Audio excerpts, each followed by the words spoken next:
थेट जाऊयात मन की बात कार्यक्रम सुरू झालेला आहे. मेरे प्यारे देशवासियों, नमस्कार। आज वो दिन आ ही गया जिसका हम सभी फरवरी से इंतजार कर रहे थे। मैं मन की बात के माध्यम से एक बार फिर आपके बीच, अपने परिवारजनों के बीच आया हूं। एक बड़ी प्यारी सी उक्ति है, इति विदा पुनर्मिलनाय। इसका अर्थ भी उतना ही प्यारा है। मैं विदा लेता हूं फिर मिलने के लिए।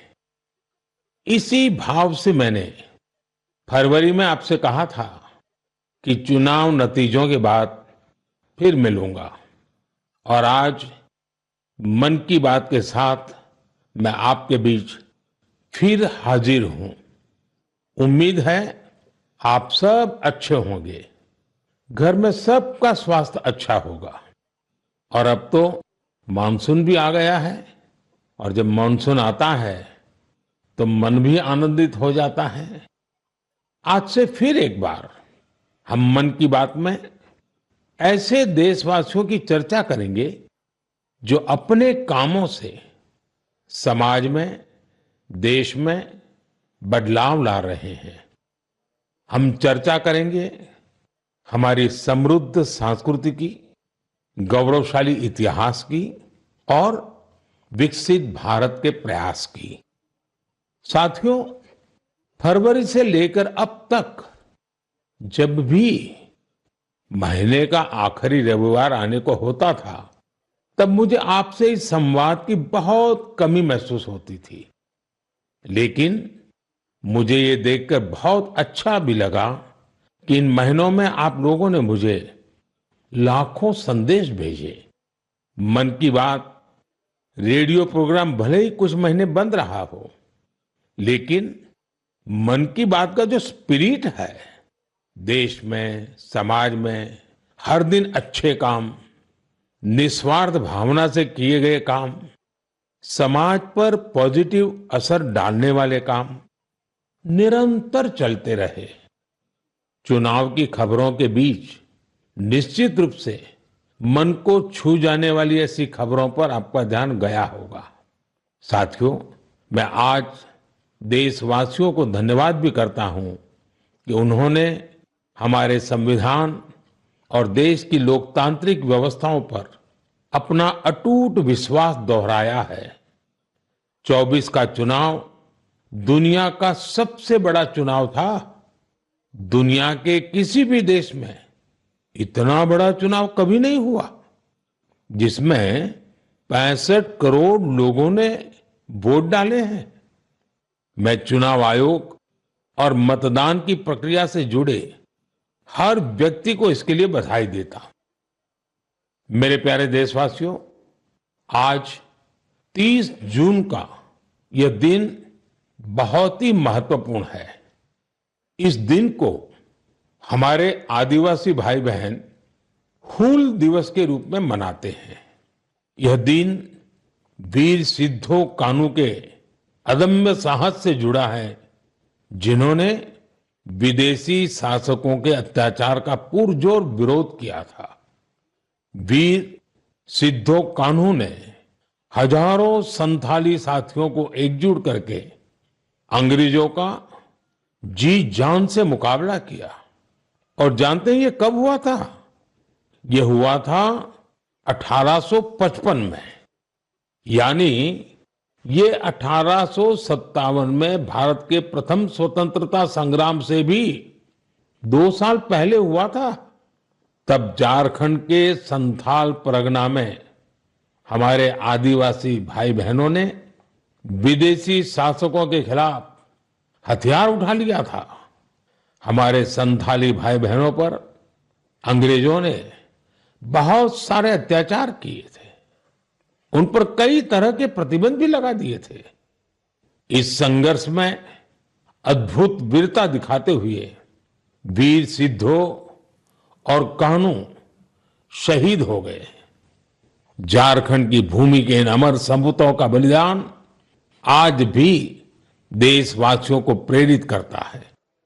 आइए सुनते हैं संथाली भाषा में इन्हें समर्पित एक गीत का अंश।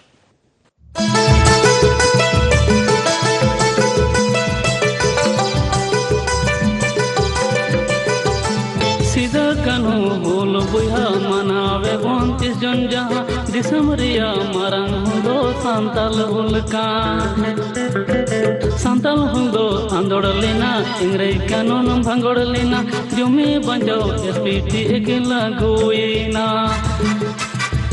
जंगारे पैगान साड़ी कने झाम जा उनको होले बुया होले होले। मेरे प्यारे साथियों, अगर मैं आपसे पूछूं कि दुनिया का सबसे अनमोल रिश्ता कौन सा होता है, तो आप जरूर कहेंगे मां। हम सबके जीवन में मां का दर्जा सबसे ऊंचा होता है। मां हर दुख सहकर भी अपने बच्चे का पालन पोषण करती है। हर मां अपने बच्चे पर हर स्नेह लुटाती है। जन्मदात्री मां का ये प्यार हम सब पर एक कर्ज की तरह होता है जिसे कोई चुका नहीं सकता। मैं सोच रहा था, हम मां को कुछ दे तो सकते नहीं, लेकिन और कुछ कर सकते हैं क्या? इसी सोच में से इस वर्ष विश्व पर्यावरण दिवस पर एक विशेष अभियान शुरू किया गया है। इस अभियान का नाम है एक पेड़ मां के नाम। मैंने भी एक पेड़ अपनी मां के नाम लगाया है।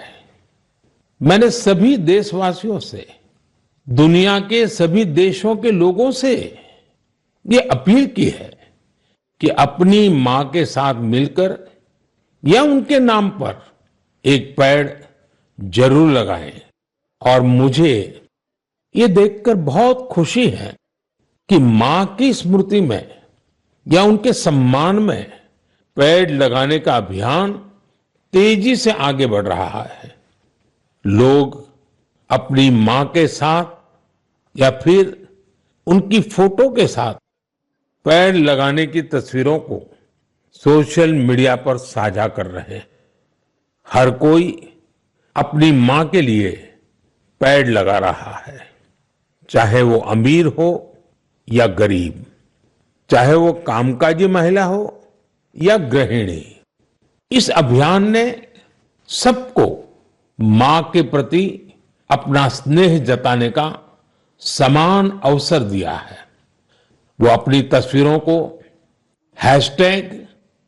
#PlantForMother और #एक पेड़ मां के नाम इसके साथ साझा करके दूसरों को प्रेरित कर रहे हैं। साथियों, इस अभियान का एक और लाभ होगा। धरती भी मां के समान हमारा ख्याल रखती है।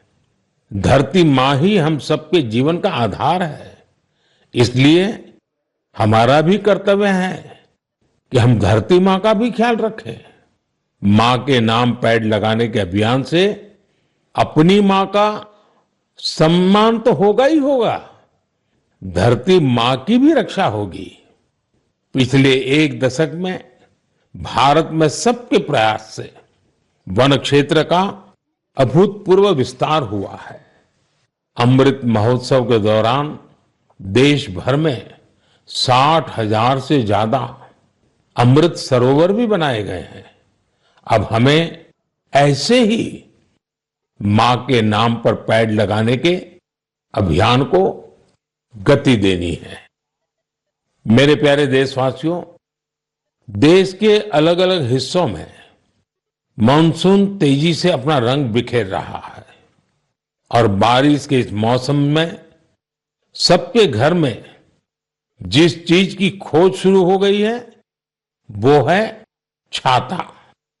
मन की बात में आज मैं आपको एक खास तरह के छातों के बारे में बताना चाहता हूं।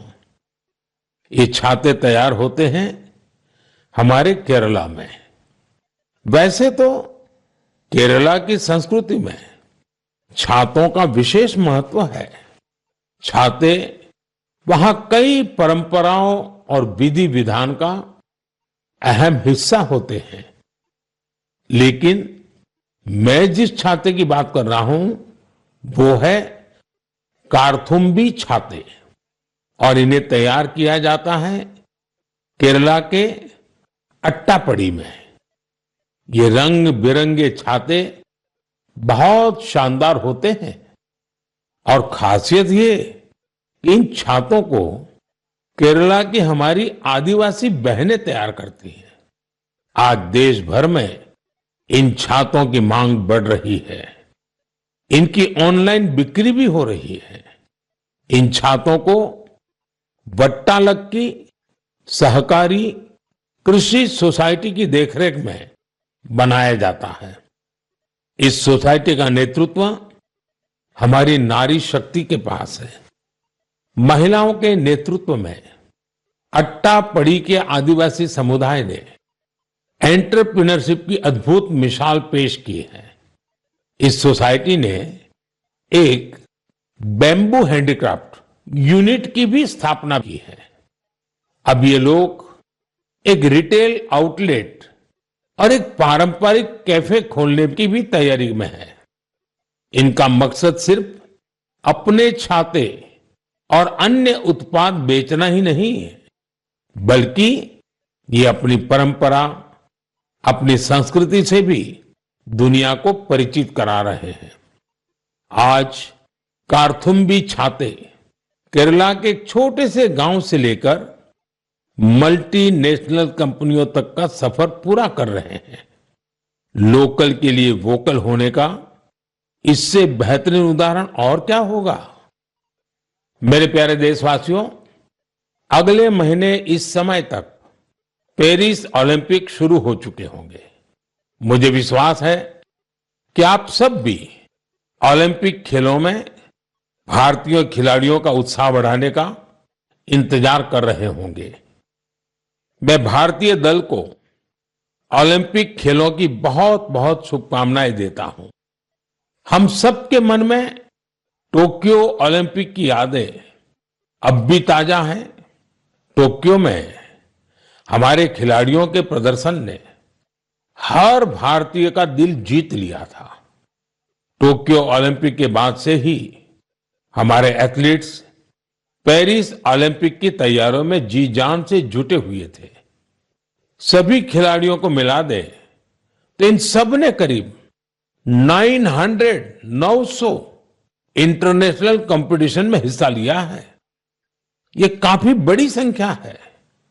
साथियों, पेरिस ओलंपिक में आपको कुछ चीजें पहली बार देखने को मिलेगी। शूटिंग में हमारे खिलाड़ियों की प्रतिभा निखर कर सामने आ रही है। टेबल टेनिस में मैन और विमेन दोनों टीमें क्वालिफाई कर चुकी हैं। भारतीय शॉटगन टीम में हमारी शूटर बेटियां भी शामिल है। इस बार कुश्ती और घुड़सवारी में हमारे दल के खिलाड़ी उन कैटेगरीज में भी compete करेंगे जिनमें पहले वे कभी शामिल नहीं रहे। इससे आप ये अनुमान लगा सकते हैं कि इस बार हमें खेलों में अलग लेवल का रोमांच नजर आएगा। आपको ध्यान होगा, कुछ महीने पहले वर्ल्ड पारा एथलेटिक्स चैंपियनशिप में हमारी बेस्ट परफॉर्मेंस रही है। वहीं चेस और बैडमिंटन में भी हमारे खिलाड़ियों ने परचम लहराया है। अब पूरा देश ये उम्मीद कर रहा है कि हमारे खिलाड़ी ओलंपिक्स में भी बेहतरीन प्रदर्शन करेंगे। इन खेलों में मेडल्स भी जीतेंगे और देशवासियों का दिल भी जीतेंगे। आने वाले दिनों में मुझे भारतीय दल से मुलाकात का अवसर भी मिलने वाला है। मैं आपकी तरफ से उनका उत्साहवर्धन करूंगा। और हां, इस बार हमारा हैशटैग चीयर फॉर भारत है। इस हैशटैग के जरिए हमें अपने खिलाड़ियों को चीयर करना है, उनका उत्साह बढ़ाते रहना है। तो मोमेंटम को बनाए रखिए। आपका ये मोमेंटम भारत का मैजिक दुनिया को दिखाने में मदद करेगा। मेरे प्यारे देशवासियों, मैं आप सभी के लिए एक छोटी सी ऑडियो क्लिप प्ले कर रहा हूं। रेडियो क्वेट FM 93.3 से हिंदी शो नमस्ते कुवैत।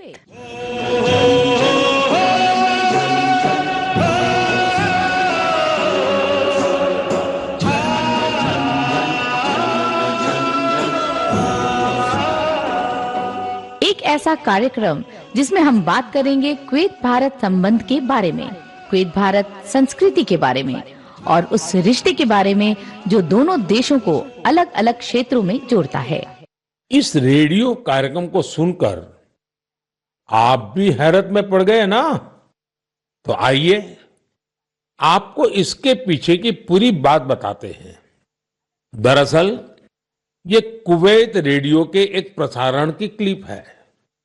अब आप सोचेंगे कि बात हो रही है कुवैत की, तो वहां हिंदी कहां से आ गई?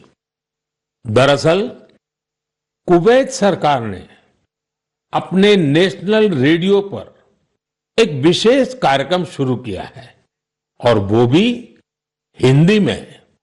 कुवैत रेडियो पर हर रविवार को इसका प्रसारण आधे घंटे के लिए किया जाता है। इसमें भारतीय संस्कृति के अलग अलग रंग शामिल होते हैं। हमारी फिल्में और कला जगत से जुड़ी चर्चाएं वहां भारतीय समुदाय के बीच बहुत लोकप्रिय हैं। मुझे तो यहां तक बताया गया है कि कुवैत के स्थानीय लोग भी इसमें खूब दिलचस्पी ले रहे हैं। मैं कुवैत की सरकार और वहां के लोगों का हृदय से धन्यवाद करता हूं, जिन्होंने ये शानदार पहल की है। साथियों, आज दुनिया भर में हमारी संस्कृति का जिस तरह गौरवगान हो रहा है, उससे किस भारतीय को खुशी नहीं होगी? अब जैसे तुर्कमेनिस्तान में इस साल मई में वहां के राष्ट्रीय कवि की 300वीं जन्म जयंती मनाई गई। इस अवसर पर तुर्कमेनिस्तान के राष्ट्रपति ने दुनिया के 24 प्रसिद्ध कवियों की प्रतिमाओं का अनावरण किया। इनमें से एक प्रतिमा गुरुदेव रविंद्रनाथ टैगोर जी की भी है।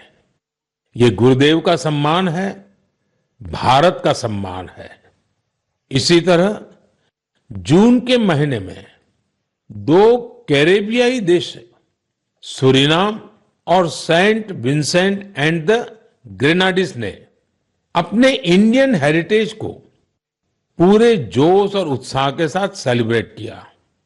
सूरीनाम में हिंदुस्तानी समुदाय हर साल 5 जून को इंडियन अराइवल डे और प्रवासी दिन के रूप में मनाता है।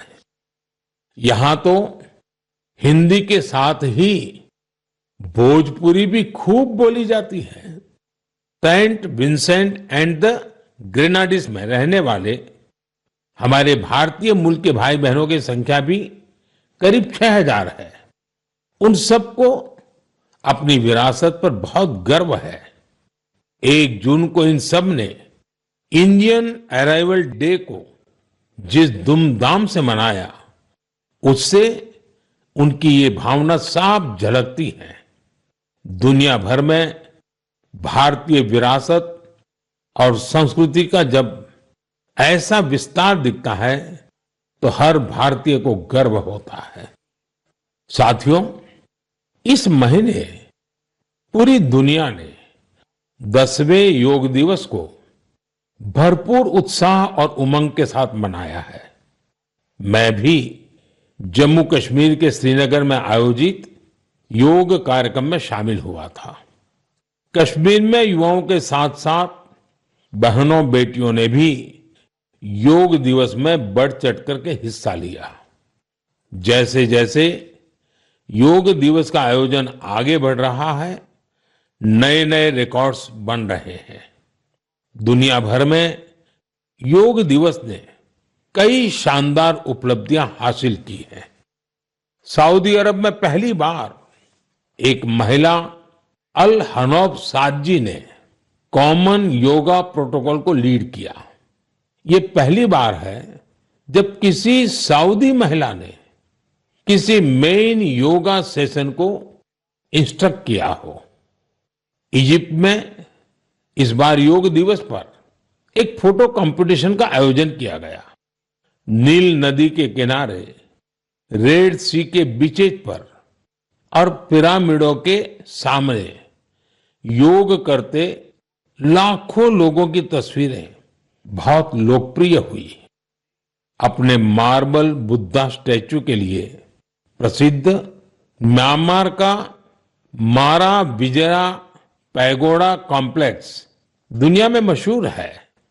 यहां भी 21 जून को शानदार योगा सेशन का आयोजन हुआ। बहरीन में दिव्यांग बच्चों के लिए एक स्पेशल कैंप का आयोजन किया गया। श्रीलंका में यूनेस्को हेरिटेज साइट के लिए मशहूर गोल्फ फोर्ट में एक यादगार योगा सेशन हुआ। अमेरिका के न्यूयॉर्क में ऑब्जर्वेशन डेक पर भी लोगों ने योग किया। मार्शल आइलैंड पर भी पहली बार बड़े स्तर पर हुए योग के कार्यक्रम में यहां के राष्ट्रपति जी ने भी हिस्सा लिया। भूटान के थिम्पू में भी एक बड़ा योग दिवस का कार्यक्रम हुआ, जिसमें मेरे मित्र प्रधानमंत्री टोबगे भी शामिल हुए। यानी दुनिया के कोने कोने में योग करते लोगों के विहंगम दृश्य हम सब ने देखे।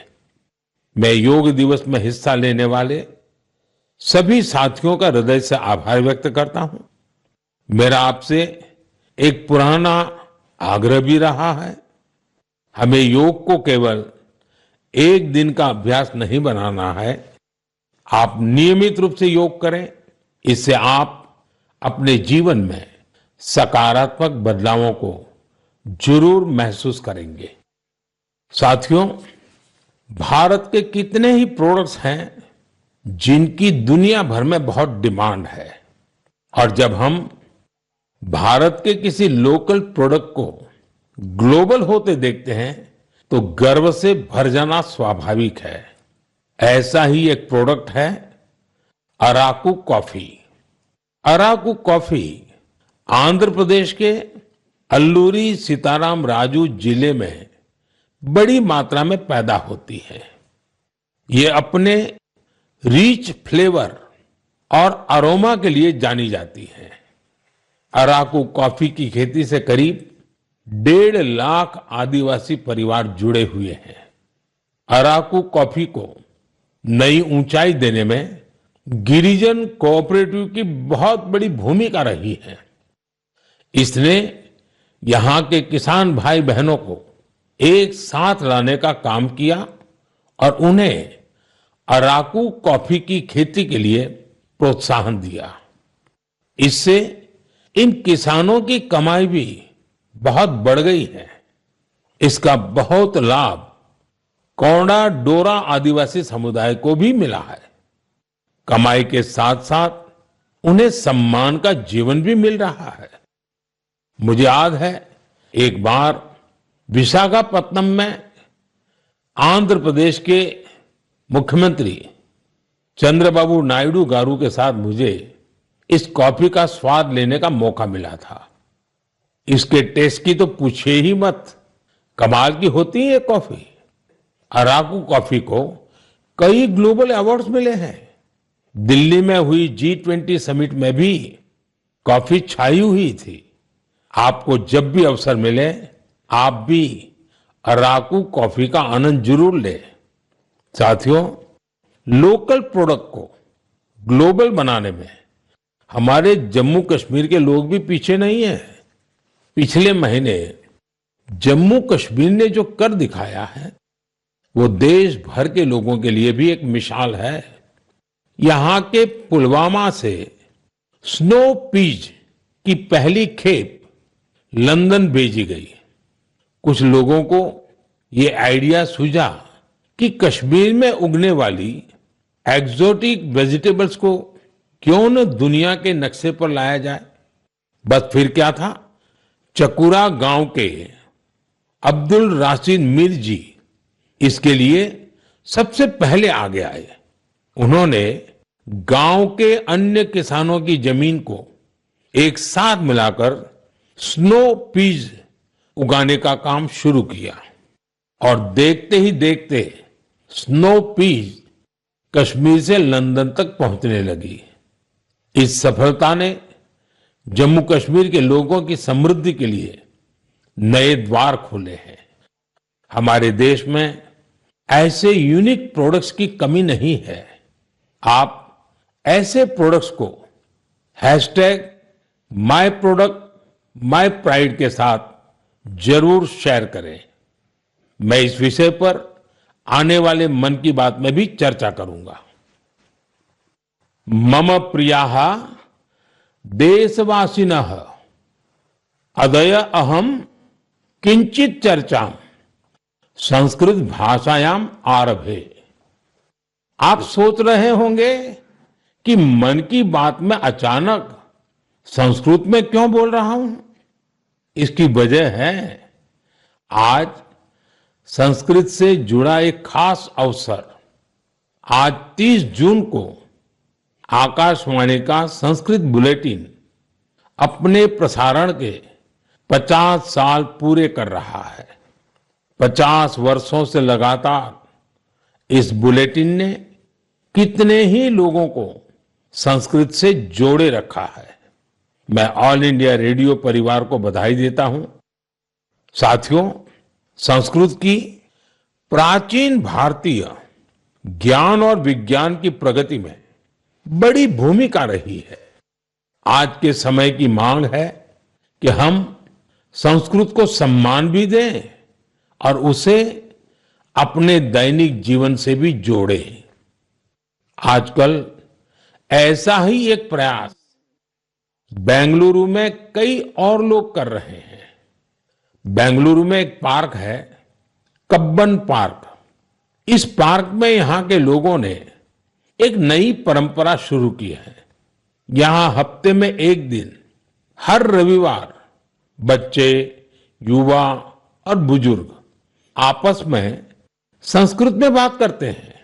इतना ही नहीं, यहाँ वाद विवाद के कई सेशन भी संस्कृत में ही आयोजित किए जाते हैं।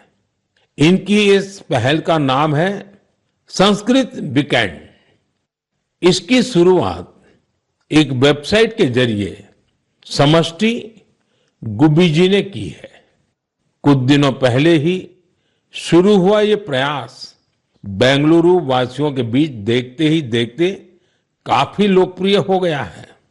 अगर हम सब इस तरह के प्रयास से जुड़े तो हमें विश्व की इतनी प्राचीन और वैज्ञानिक भाषा से बहुत कुछ सीखने को मिलेगा। मेरे प्यारे देशवासियों, मन की बात के इस एपिसोड में आपसे जुड़ना बहुत अच्छा रहा। अब ये सिलसिला फिर पहले की तरह चलता रहेगा। अब से एक सप्ताह बाद पवित्र रथ यात्रा की शुरुआत होने जा रही है। मेरी कामना है कि महाप्रभु जगन्नाथ की कृपा सभी देशवासियों पर सदैव बनी रहे। अमरनाथ यात्रा भी शुरू हो चुकी है और अगले कुछ दिनों में पंढरपुर वारी भी शुरू होने वाली है। मैं इन यात्राओं में शामिल होने वाले सभी श्रद्धालुओं को शुभकामनाएं देता हूं। आगे कच्छी नववर्ष, आषाढ़ी बीज का त्योहार भी है। इन सभी पर्व त्योहारों के लिए भी आप सभी को ढेर सारी शुभकामनाएं। मुझे विश्वास है कि पॉजिटिविटी से जुड़े जन भागीदारी के ऐसे प्रयासों को आप मेरे साथ अवश्य शेयर करते रहें। मैं अगले महीने आपके साथ फिर से जुड़ने की प्रतीक्षा कर रहा हूं। तब तक आप अपना भी अपने परिवार का ध्यान रखिए। बहुत बहुत धन्यवाद। नमस्कार। एबीपी माझा, उघडा डोळे बघा नीट।